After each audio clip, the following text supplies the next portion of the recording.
No, inovácie prinášajú peniaze, v každom prípade aj od pána Daniláka sme to počuli, koľko môže priniesť také euro, alebo teda dolár investovaný do superpočítača v jednotlivých krajinách. V každom prípade ja sa teším, že vy ste teraz investovali svoj čas do toho, aby ste tu s nami zotrvali aj počas panelovej diskusie.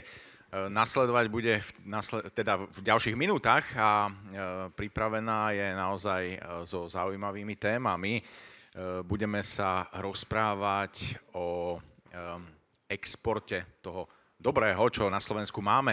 Budeme sa rozprávať o tom, ako sa startupy môžu dostať do sveta, o tom, ako vyviesť to naše know-how a čo s tým za hranicami. Pripravíme si pekne pódium a ja si myslím, že už postupne môžem predstaviť aj jednotlivých rečníkov. V nasledujúcich minútach odo mňa preberie mikrofón a bude moderátorom tohto panelu pán Zulf Hyatt-Khan, ktorý je chairmanom Council of Slovak Exporters. To je slovenská organizácia slovenských exportérov, ktorá sa stará a pomáha tomu, aby sme dokázali tieto veci od nás vyviesť. No a jeho hostiami v nasledujúcich minútach budú, ja si myslím, že môžu páni chodiť sem a rovno sa budú usádzať. Tak pán Artur Bobovnický, riaditeľ sekcie inovácií zo Slovenskej inovačnej a energetickej agentúry. Nech sa páči, toto je miesto moderátora a vy... Áno, perfektne.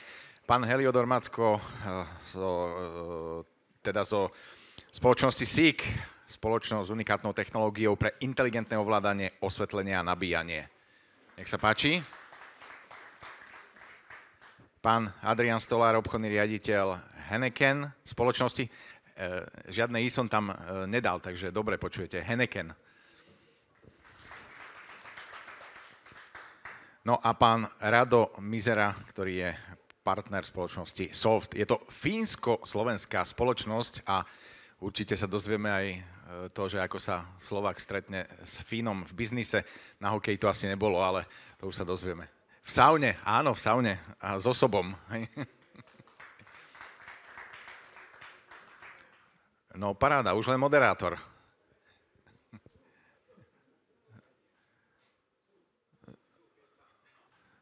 Zulf, OK. Takže handky sú pripravené a moderátor o malú chvíľočku.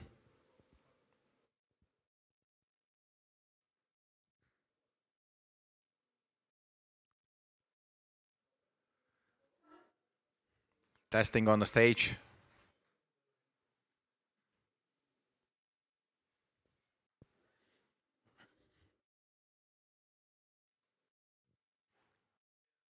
Funguje. Alebo dáme handku? Can you hear it? Yes, now you can hear it. Great. It's your turn, please. Thank you very much.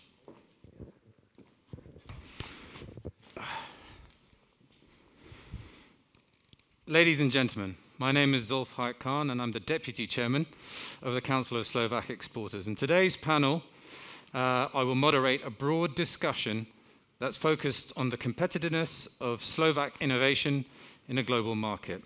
And before we get into the meat and drink of today's discussion, I would like to take the opportunity first to thank Juraj, Miško, and the whole of the SlovakiaTech team for having us here today and putting this event together. Given the state of the last 18 months, I think we're all delighted to have in-person events like this, and not just because of networking opportunities, but also the personal interaction, which I think we've all missed. And on behalf of the whole of the Council of Slovak Exporters team, we are very happy to be active participants in this event. I will start by introducing each company that was handpicked by us and introducing you to each member of the team to get to know a little bit more about who we are and who they are. But first, a little bit more about the Council of Slovak Exporters. And I guess me.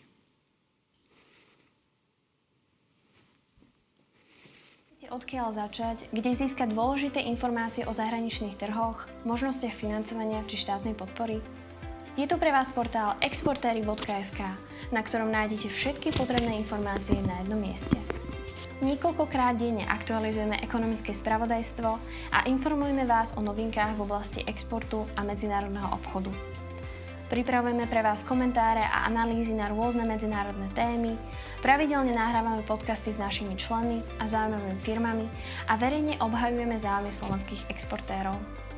V časti kalendár si viete na niekoľko mesiacov dopredu pozrieť pripravované akcie a podujatia, ktoré sú agregované na jednom mieste tak, aby vám nič neuniklo. Ak máte záujem o štátnu podporu alebo možnosti financovania a poistenia medzinárodného obchodu, tieto informácie nájdete v našej hlavnej ponuke. Dôležité údaje a kontakty na slovenské zastúpenia po celom svete nájdete v našej integrovanej mape. Rada slovenských exportérov dnes združuje približne 70 firiem a má uzavreté partnerstvá s rôznymi domácimi a zahraničnými entitami. Spoliehame sa na informácie a expertízu tých najskúsenejších. Tvoríme pre vás globálnu sieť kontaktov. Medzinárodný biznis je o komunikácii a networkingu. Pridajte sa k nám a staňte sa členom rastúcej biznis komunity. So the theme for today's panel is the competitiveness of Slovak innovation in a global landscape. And with our panelists, I hope to explore digital transformation in their own businesses and what methodologies they have adopted to remain competitive and innovative, and their opinions on what's making them stand out from the rest. I think the biggest question could be, is Slovakia competitive within this space? And if so, where and how can it grow? Before we get to all of that, I would like to introduce our first panelist and our first guest, and that's Solved.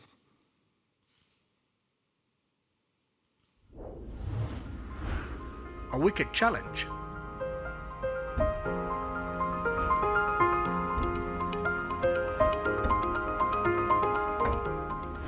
We solve them with the best sustainability experts from around the world, on demand, with the best digital tools. It's about impact. We build it with you. Our network multiplies it.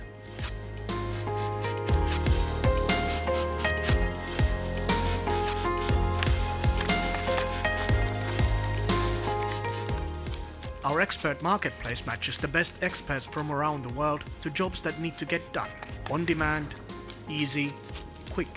This means interesting jobs and projects. Our community is truly international. It grows rapidly, as does its impact. The Solved universe is built of, for example, impact organizations, businesses, cities and city networks, as well as our people. They all use our digital platform to solve the world's wicked problems. Solve Together platform links networks to other networks as no other tool does. It is also a tool to get things done, hire the right experts. We are in the business of making good.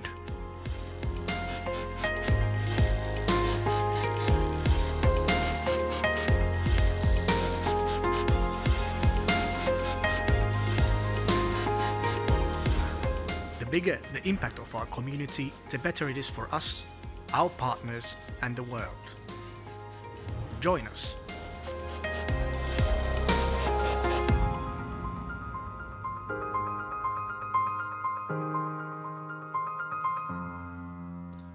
So I'm very happy to have Rada Mizera, co-founder and CTO of Solve, join us today. Tell us a little bit about what was there. So, thank you very much for...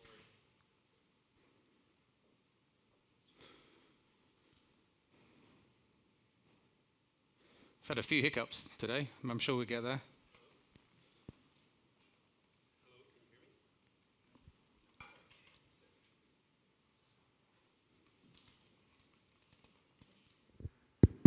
There we go. Okay, it goes. So, first of all, thanks for having me here in Košice, in the beautiful city of Košice, and it's very inspiring here because I have to say that Košice to me represents probably the most dynamic, innovative ecosystem in Slovakia.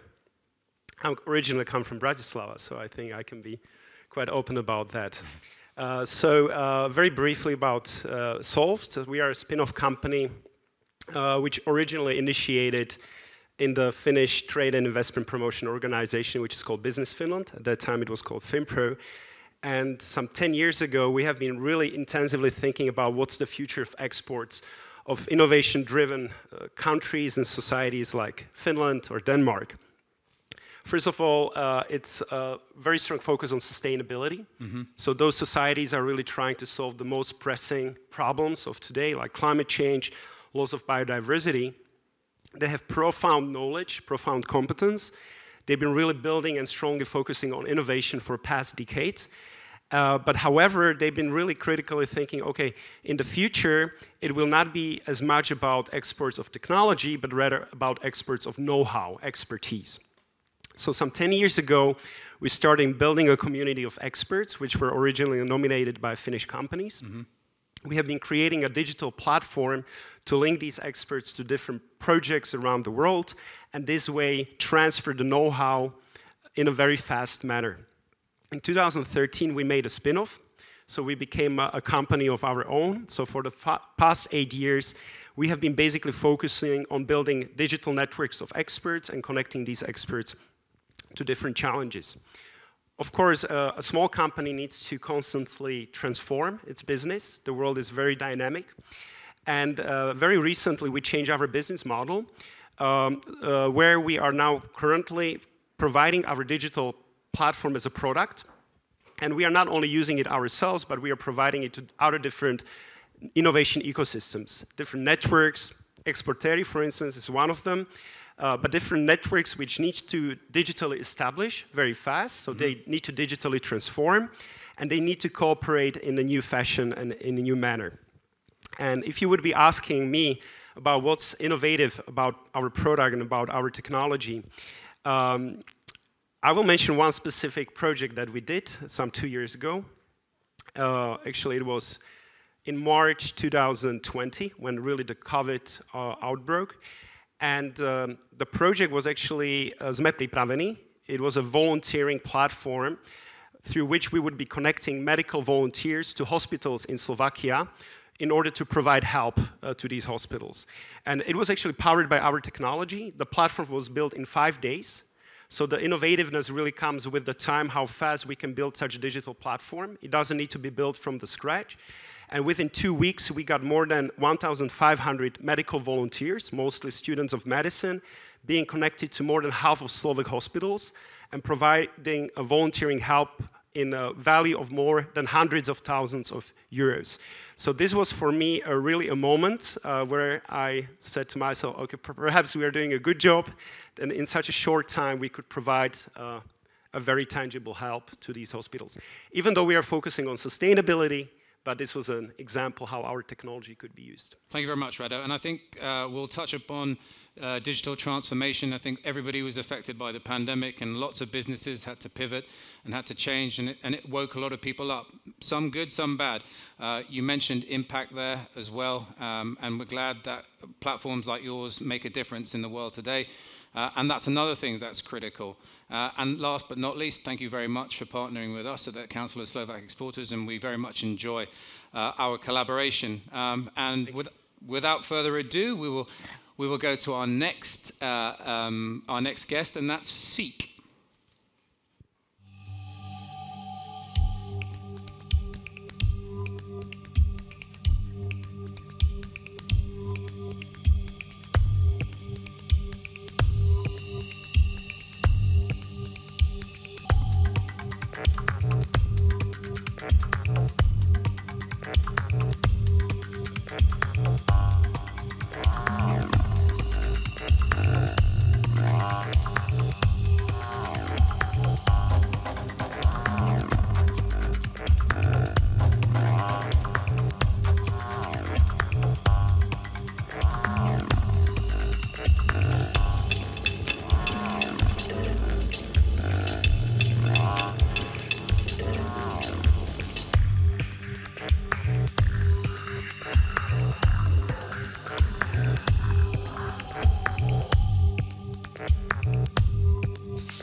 I think you'll all agree that that was an illuminating video. Heliodor, Macko, please, all of you, excuse my pronunciations. I've been here a while, but these names are very difficult. And Artur, I will get to you in a bit. Heliodor, Macko, thank you very much for joining us. Thank you. It was a lovely pronunciation of Macko. Thank you. So, not sure if you got it from the video. What we are doing, we are not doing disco lighting. We are doing smart lighting for smart cities, and basically we are manufacturing electronic modules and software. We are doing this in Prešov that we put into the lighting, and we are using our local Prešov patent to communicate digitally with the lamps over existing power lines, which means the same lines that deliver 230 volt to the luminaires. We are also using for digital communication, Internet of Things. And using this technology, we are controlling each light in the city individually, when it is on, what intensity it is at. We are able to diagnose remotely, and we do all of this to achieve savings. And normally we are achieving with this lighting the saving of about 40% of energy used for public lighting if it is set up properly. And the technology that we are manufacturing here in Slovakia are used in Kiev, as you have seen, but also in Barcelona, in Sevilla, in Tel Aviv, and additional 30 cities of Israel, starting Jerusalem now, for example. And plenty of other cities, also Piešťany, also Stará Ľubovňa, or Východná, or Trukša. So we are doing all of this, and we have recently also introduced electric car charging that is possible to integrate directly into public lighting. So this is what we are doing.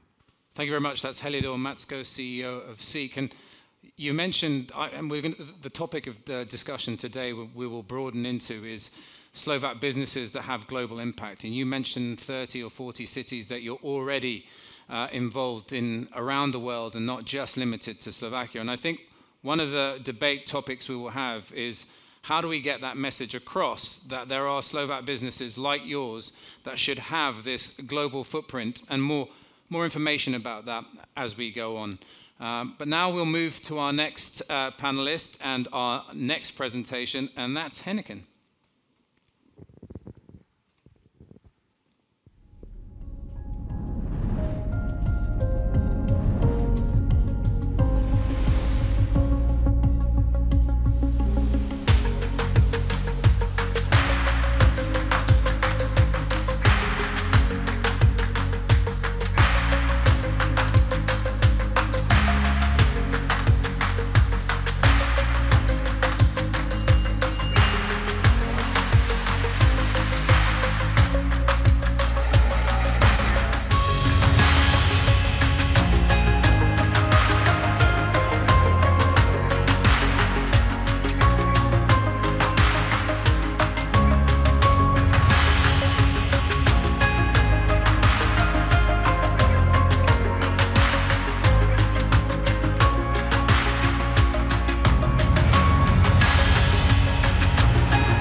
What a fabulous corporate video that is, and just goes to show the power of music as well. I think all of you have great music so far. So without further ado, Adrián Stolár, co-founder and sales director at Heneken, thank you very much for joining us today. Thank you very much, Zulf. And I'm very happy that I can be here because this is a SlovakiaTech Forum, which I believe that is presenting the best of Slovak exporting, innovating and tech companies. And as you have seen on the video, actually Heneken Melts is a production site that it's located in Spišské Vlachy, which is just nearby Košice, 1 hour from. And we are not startup, we are, let's say, not agency, but we are typical traditional metal industry where we are producing aluminum alloys by secondary way. This means that we are recycling raw materials, aluminum raw materials, and we are adding special elements to give them and to produce them in of very high quality. And the reason why I'm here is that the innovation and advanced technology is also very much needed in such a typical old-fashioned industry as our factory. I would like to mention only several technology highlights, if I may call them like that, such as the solar panels, the high-tech lab with microscopes, spectrometers, the remote control of the gates, etc., etc. But the most valuable, and I think the most important one, is the furnaces, because we have 5 of them itself. And these are, as my colleague Heliodor said, saving power. And this is the key fact that due to installation of brand new furnaces, we are able to save around 40% of income power that we are needed for our production. And the metal yield, which is the, let's say, outcome, it's higher percentage. So we are producing more with less energy. And one key fact that I would like to mention is that European Union is giving a big pressure on the European Green Deal and low carbon footprint, and our customers that are worldwide, because we are exporting 95 or 90% of our materials to whole world, from South Africa to USA, to Russia, Turkey, etc., etc. But most of our partners are in Europe. They are really focusing to buy materials from productions that have a carbon footprint analysis, measurements, and so on and so on. For example, BMW is buying aluminium for the car productions only from renewable sources where the footprint is low. Thank you very much, Adrián. And we'll talk a little bit also later with you about innovation through personnel, and I think we'll extend that to all the panel. Innovation is not just about product, it's about mentality, it's about application, and it's about desire, it's about drive, it's about all sorts of key components, and Heneken are at the forefront of that also here in Slovakia. But without further ado, we have one state actor with us here today, and I promise you we will go easy on you, and that's the Slovak Innovation and Energy Agency.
I'd like to say a big thank you to Artur Bobovnický, Perfect. Director at the Slovak Innovation Agency. Thank you very much for joining us today. So, good morning to everybody. You maybe noticed that this was not about our agency itself, because it's very difficult to show an agency which has been established back in 1952. So it will be next year 75 years we are on the market. Maybe not as an innovation agency, but we have been established as an energy inspection. But still, these are our roots. So I would just explain our agency in our mission, what we are, why we are on the market. We are to inform and build awareness on renewable energy sources, energy efficiency, innovations, and support in these areas entrepreneurs in Slovakia. The second, we are to educate professionals in energy sector, like installers, energy auditors, but as well, in different programs we have, like you saw on this one, innovime.sk, we are educating young inhabitants of this country to better use energy, or how to come with a new idea on existing problem. So innovime, let's innovate. Our third mission point is monitoring, running and operating the system of monitoring of energy efficiency, which is very important to provide to European Commission the data about how Slovakia is achieving the targets we have been signed for. How much we saved, how much we decreased CO2 emissions, etc., or how big is proportion of the renewables on the production of energy. The last 2 points are running or implementing structural funds, which is rather boring in certain extent, but very important from the entrepreneurial point of view, because we are spreading to the country a lot of money. And the last point from our mission is to be effective executive arm of the Ministry of Economy in executing the programs which they have funding for. Mm-hmm.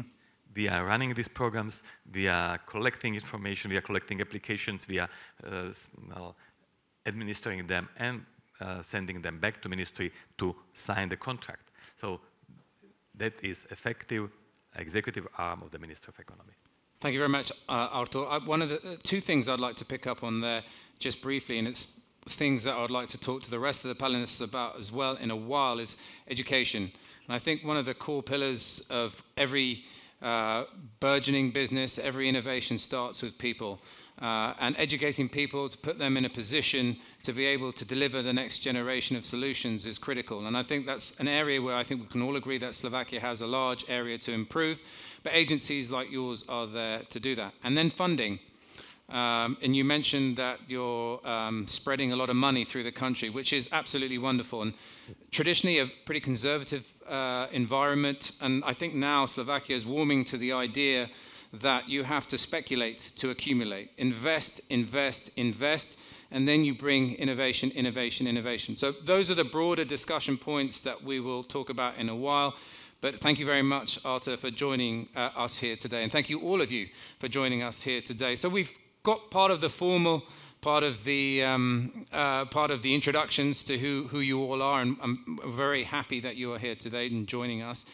And I think just to reflect a little bit before we go into our discussion points, I have a little bit of a speech to make, or a few points to make, that I think the last 18 months, maybe even longer, has presented the digital landscape with so many opportunities to pivot from traditional business models, to evolve to more integrated models. And I'm sure during the course of this whole conference, we will hear expressions like digital economies, K-shaped recoveries, hybrid modeling. But now more than ever, I feel and I think that Slovakia, and indeed the whole world, needs to embrace innovation and to embed and entrench that into everyday corporate structure.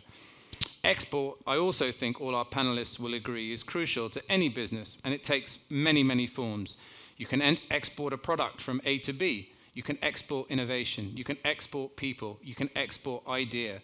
It's not just the traditional notion that you are exporting a product from one country to another. I think we've evolved that notion too.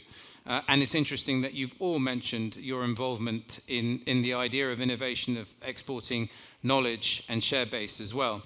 And I hope throughout this panel we will explore how the digital landscape and innovation of Slovak companies like this will help export brand Slovakia. Now, one of the most critical elements of innovation is that every component of your businesses is an add value to Slovakia as a country. You are small cogs in the branding mechanism of a country.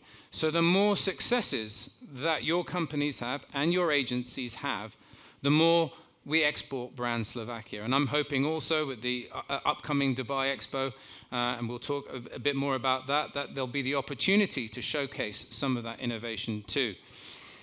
So well, that's the reading part of our panel done and dusted. Now we'll get on to the discussion part. And of course, I'm sure members of the audience will be able to ask questions a little bit later. But first and foremost, I would like to start by talking a little bit about the strategy for the digital transformation. And I know this is a state document, and it was released in 2019, and there's a vision for 2030. But I'll go straight back to you, Artur. In terms of innovation and in terms of pushing the envelope for Slovak innovation, Miri set forth this ambitious document, and it talked a lot about infrastructure.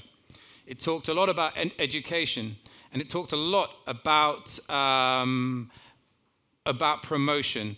Where do you think the next wave of? Do you think that this ambitious document will be realized? Do you think there is the capacity to realize it? It's a big question. So this is really a tough and tricky question, because that document is, from my point of view, rather, how to say, static. Nobody is referring anymore to this document. We have additional documents which have been developed meantime, and one of them is resiliency and RF resiliency and what is the second word? Fund facility, which we called in Slovakia Plán obnovy. This is a very important document. I think it's very updated and very, how to say, realistic in what they are trying to achieve and how they name the problems we have. There are several components. Not all are referring to innovations, not all are referring to energy, but a lot of times several components are interlinked, like component 9, which is innovation, is linked with 17 and 11, etc., etc. But what is important, this is a document which should be and will be, for me, from my point of view, the guiding document for the next 5 years, for sure, because it is establishing the way and establishing direction, and is supporting the direction with money. Because that previous document you mentioned has been just document without funding. You can paint a beautiful picture of the vision, view of the future. If you don't have resources to make the dream come true, absolutely, it's useless document. Now we have document which is supported by a lot of money, and I firmly believe that this is something which we have to effectively implement across the whole Slovakia for the benefit of this country. Thank you. And I'd like to talk a little bit, we'll come back to that. It's a broad concept here. Stakeholder capitalism is this concept that the public sector and the private sector it's a modern term for private-public partnerships. Is there, and I'll go to Rado here, you work exclusively with some government entities, and you embed your tool into their platforms. Have you seen a willingness from the public sector to use your product? And do you see there's more faith now in those investment tools that are available for companies like yours? Yeah, so when it comes to the willingness, we have seen there is willingness. Unfortunately, not as much willingness in Slovakia rather than in other countries. So for instance, we work very closely with semi-governmental organizations in Denmark, who've been users of our digital tool. But I see that, yes, there is more and more willingness to sort of embrace this topic of digital transformation also here in Slovakia. The trickier part of that is that I think digital transformation is like Columbo's wife. So we all tend to speak about it, but we don't really know exactly what it is. Yeah, it's true. And I mean all of us. So we are also trying to embrace that concept, and we are still learning a lot, and we have learned a lot throughout the past 2 to 3 years. I'll be very, very clear on that. So for instance, when it comes to our product, our digital platform, we see that it really provides certain benefits of how fast it can be adopted, how fast it can be set up, established. But where we really see the challenging part is how you really bring the processes of using the technology. So we are really tending to focus on technology. Let's build the software, let's install sensors, let's build the infrastructure. But the hardest part is actually how that technology as means brings the benefits.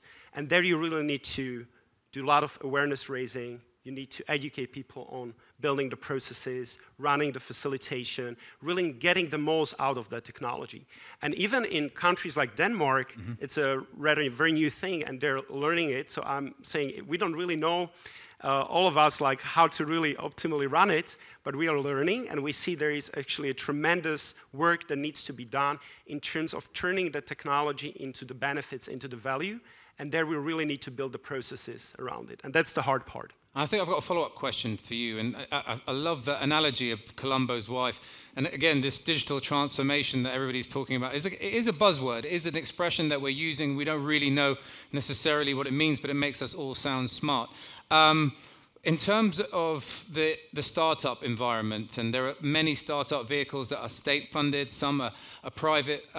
Would you say that the startup environment is buzzing here in Slovakia? Do you think there's the investment landscape, or do Slovak businesses like yours need to go outside the country to look for investment? So I'm really lucky to experience the startup environment in Slovakia from its early roots, so for the past 10 years. Before we actually even started our company, I was working for the Business Finland organization. I already saw that there's a lot of really willingness to establish a startup environment here in Slovakia. The first co-working spaces started. For instance, the first one was The Spot in the center of Bratislava. So I think that Slovakia really went through its journey of the past 10 years to really also see how the startup environment can be built.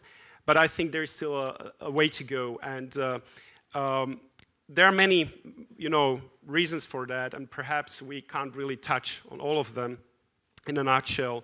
First of all, we see there's a huge amount of talent here in Slovakia. Perhaps there is no better example.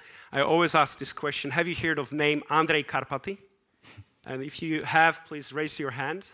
I'm just wondering how many people have heard of Andrej Karpathy. Okay, there's one hand. There are some more here. Andrej Karpathy was born in Košice. So he originally comes from this beautiful city. When he was 15 years old, with his parents, he moved, I think, first to Canada, then to US.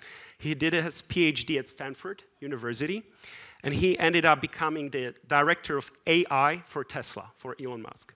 So he's probably the biggest authorities in the world of artificial intelligence in the whole world. So, what better proof than working for Elon Musk as the head of AI?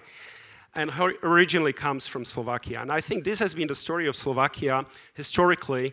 Slovaks are very inventive people. If we think about Hertz, the caps, the yellow caps, originally a person coming from Slovakia. The parachute. Parachute. The first transmission of the radio voice through the air. But unfortunately, not much of that innovation really materialized here in Slovakia. Mostly we could see when these Slovaks got abroad, then they became very, very inventive. I think and we could really try to investigate it, and perhaps we don't really have much time for that, but perhaps this is really the challenge we are still facing, that Slovakia could not yet really develop the conditions for these companies to really bloom, but there are luckily very good examples, like Seak, for instance, or Sensoneo, and many other companies, but still there is a way to go to really achieve this goal. I'd like to thank you for that, Rada. I'd like to come to Adrián here. Adrián, You mentioned at the beginning during your introduction that you talked about how you export to so many different countries as far as the United States, Russia, Turkey. I hear you on the phone the whole time. You have a global operation. Do you think you're a trendsetter? Should there be more companies like you, or is Slovakia being too reliant on its neighbors for its business?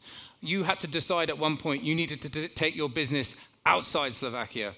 You had to make that decision. How did you make that decision? Well, I think that Slovakia, as Rado said, that 10 years ago there was a lot of improvement, you know, in the startup industry, and I can say that also the other industries, traditional one, metal one that I have mentioned, it's also being considered by our partners as the one where we can provide very good quality, very good solution. And even we can supply, you know, customers in USA or South Africa. The market is completely global.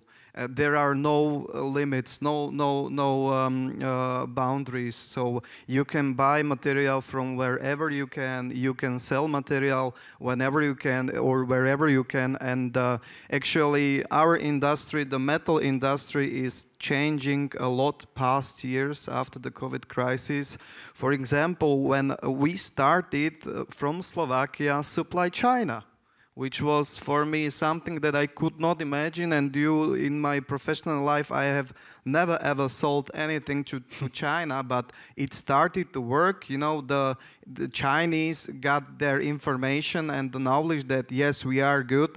And if you ask if other companies should do it, of course. I mean, in case they are able, in case they have any material, I think sky's the limit, and they can sell material, provide best solutions, knowledge, anywhere where they can be successful. So, and I would be very happy because Slovakia has, I believe, very good mark. We are a small country full of talented people, good companies that are able to really find good solutions and provide very good and best brand materials worldwide. So I would be very happy to see more companies like this. I think I read a statistic once that between here and Budapest there are more qualified engineers than anywhere else in the rest of Europe put together. So it just goes to show also that the level of education is exceptionally high. Moving along to you, Heliodor, I'd like to ask, you mentioned that you were in 30 or 40 different cities around the world, and it is critical for you to get your product into these environments. Have you had any help on that journey, or was it you on your own thinking, I know you've won several awards, and maybe you can touch on the awards that you've won also, the Orbis Award. Was it you on your own thinking, "What? I have to get on the phone. I have to take this company global"? Well, first I would like to say that the fact that Slovakia is such a small, negligible market in global perspective is actually supporting our export desires, because we simply know that if we don't make our technology and innovations exportable, we die. So it's really, for us, it's export or die. Part of it is because we want to survive. Part of this is also actually caused by, I have to admit that in other countries, the rate of adopting of new technologies and new innovations is much faster than we are at home. From all our modules that we produce here in Prešov, we are exporting 90% to other countries because the market in Slovakia is not yet mature for that. The demand is not here yet. When we talk about smart cities, this is driven by the public sector. So yes, we could think about why Slovakia is a little bit behind. We can think about it, but my job is to make sure that we survive and we export. And I have to say also that we have received help by some of Ministry of Foreign Affairs people. And one such a little nudge that helped us actually to get foothold in Israel was that back in 2016, when there was an official visit of President Andrej Kiska to Israel, we were invited to become the part of the business delegation, and we have agreed with him that actually we would put into his official program that in the evening he would officially light up the first street of Tel Aviv, which was controlled by Slovak technology. And it took us and our Israeli partners many months when we were trying to get that pilot in Tel Aviv running, because this is the capital of the country and it is very important.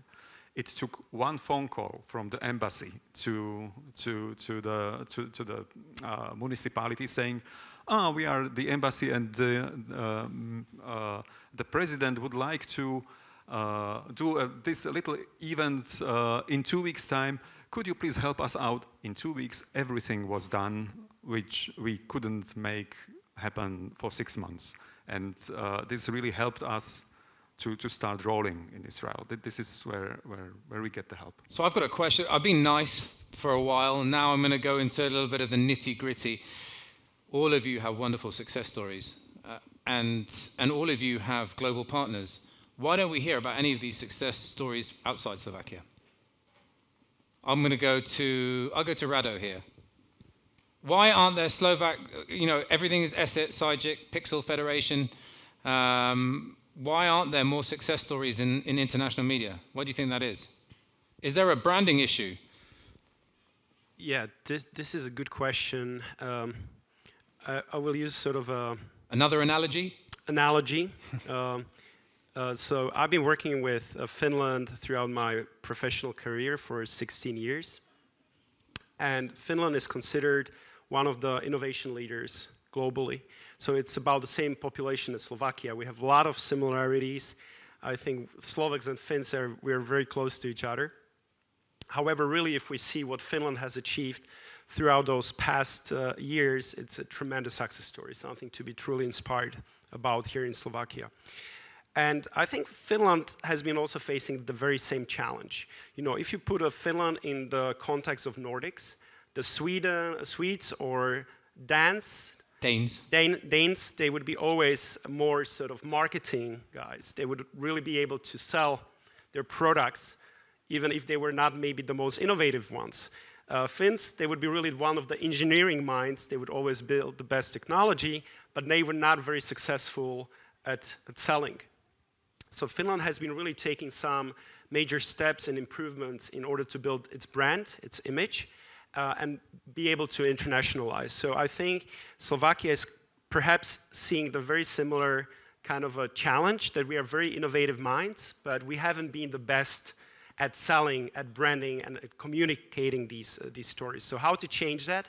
That's maybe another question, but perhaps that's I try to use that same analogy. And I think I'll ask that, move that along to Artur. I know you have some thoughts on this.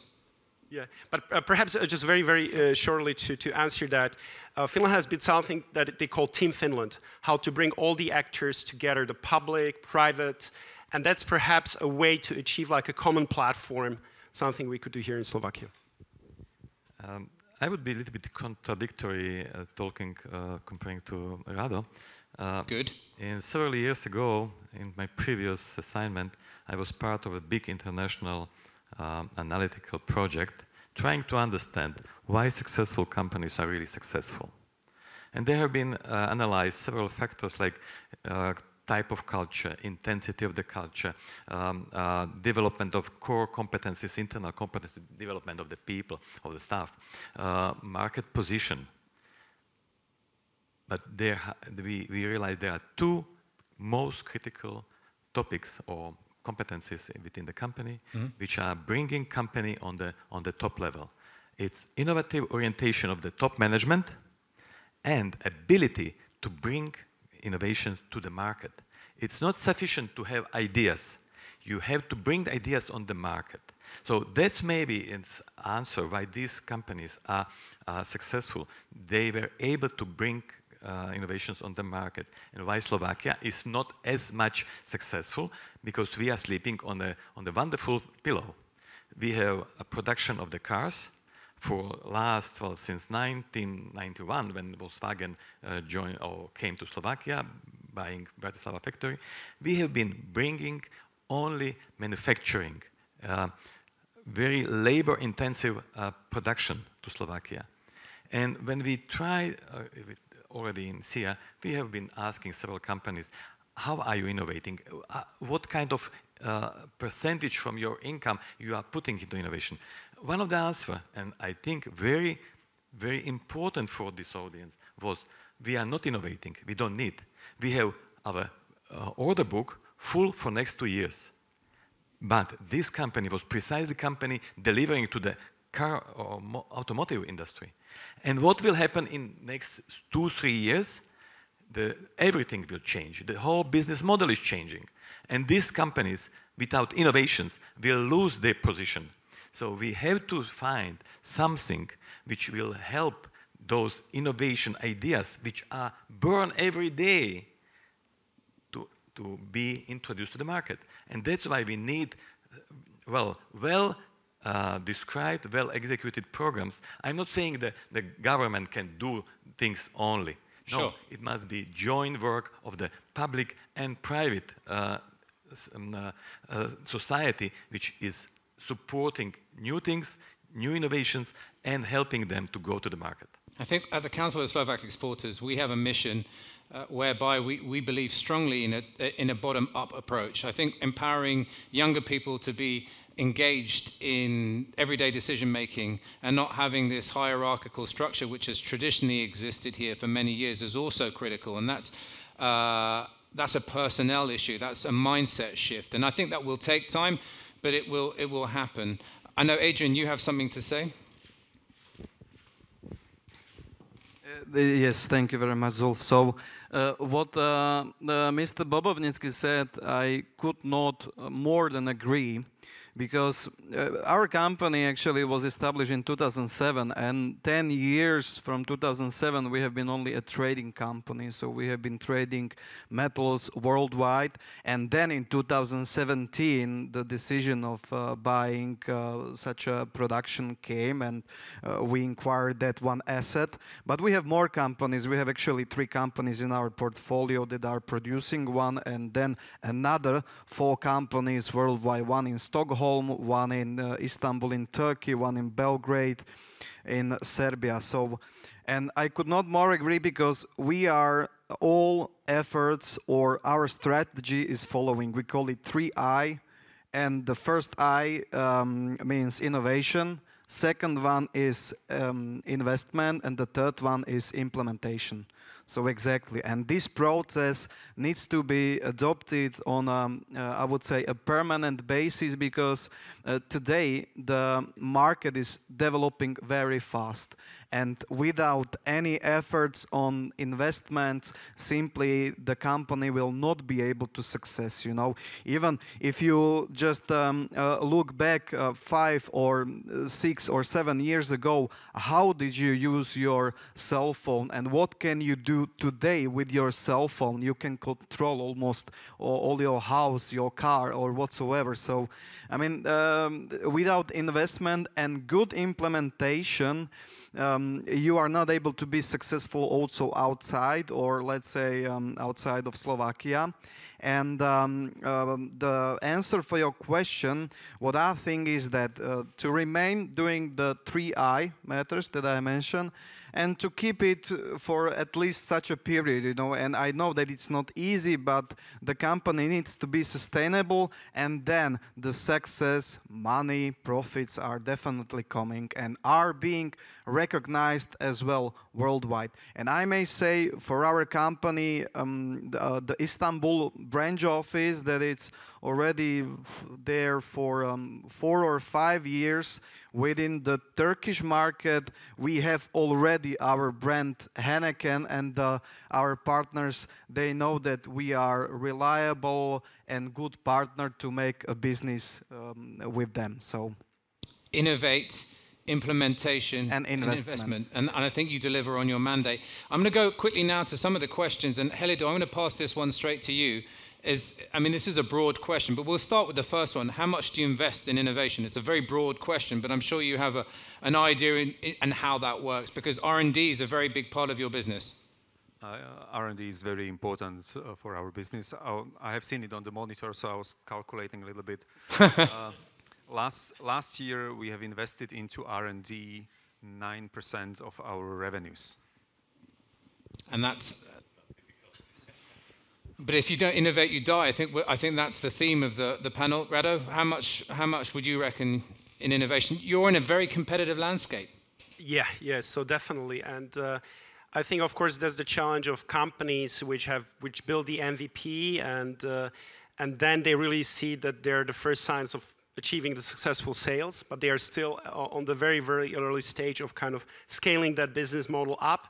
So you actually tend to invest really like even majority of your revenues just back to innovation of your product, because the competitive landscape, it's so fierce, it's so tough. So really the innovation intensity, the R&D intensity of these smaller companies, it's incomparable to like major players who invest around maybe 5 to 10% of their overall turnover. If you've got a good product, it doesn't matter if it comes from a small place. And then also, if you sort of consider yourself in the global landscape, so companies similar to our business, they are raising tens of millions of dollars. So then imagine how can a small player from Slovakia build such a globally competitive product. If you face such competition, it's almost like well, then we pass the mic straight to you, Artur. The vehicles that the state has to invest in companies like these, what are the mechanisms that these guys... someone says, would you suggest we can do better in Slovakia to promote innovation and help export grow? That's again a broad question, but what do you think agency like yours and the Ministry of Economy, for example, can do better to help these companies? Okay, we can split the answer on this question in two areas. First one is really building awareness, because you will never export if your product is not innovative. Or you can, but you will earn much less. And if you are earning less, you can invest less into the innovation. So it's a basic principle. If you are competitive, you can be investing into the R&D and being more competitive. So we have to build awareness among the Slovak entrepreneurs that innovation is bringing them chance to be more competitive. Maybe they heard about that, maybe they even understand, but they are not investing like 90% of their turnover, as Heliodor is saying. It's very untypical, but it's based because where you are in what kind of industry. So this is what entrepreneurs should do, and how we can help them understand importance of the innovation. The other thing is, do we have some financial instruments or tax instruments or other instruments? Yes, we do have. Question is if they are efficient. We have tax deduction, and I have even the numbers in my computer, how many companies and what amount they deducted. But I met several companies which declared that they are not interested to ask tax office for the deduction, because they're afraid that then they will get additional control and checking all the documents, and it will burden them, it will steal the time from them for doing things, but just providing the evidence that they really made R&D. So it's efficiency of our tools we have. Yes, we have various support programs. We have various subsidy schemes, whether it's from operational programs, now it's integrated infrastructure, it was previously research and innovation, or whether it is from the operational program quality of environment, which is dealing with the green innovations, green technologies, which are anyhow innovations. But we have to be more efficient, we have to do things faster and better. We had a very nice discussion, Heliodor, about the duration of the application process. Yes, it is matter of fact. We have to deal with that. So we have the tools. We just we have to make them more efficient, because sometimes we are bringing know-how from abroad, from Israel, from US, from Korea, but then we are implementing it in our Slovak way. Yep. And the Slovak way is sometimes not very flexible. And sometimes it's maybe we are just afraid to spend public money for the support of things which are risky, or they can be, let's say, misused. So we are trying to build some, how to say, self-guarded approach, so nobody will steal the money, nobody will misuse the money. And then it's inflexible, no interest for that, and then we are not reaching what we want to reach. Yeah.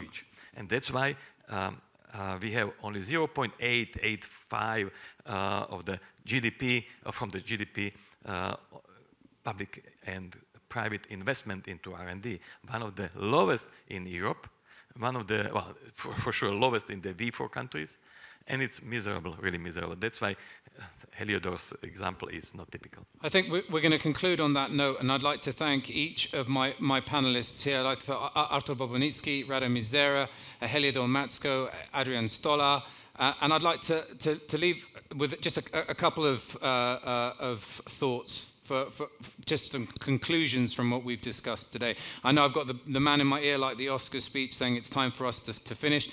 Flexibility. I think innovation in systems is critical, and I take that from all of you. It's investing in people. It's creating a top-down model. It's being more ambitious. It's taking brand Slovakia outside the country. So on behalf of all of us here on the Council of Slovak Exporters, I extend my thanks once again to SlovakiaTech for inviting us here. And I'm going to leave you with a couple of quotes that resonated with me. First, from the famous 18th century English poet William Blake, that says, "What is now proved was once imagined." And finally, from something more recent, some people see innovation as change, but we've never really seen it like that. It's making things better. And that's Sir Tim Cook, the Apple CEO. I'd like to thank you all for joining us here today.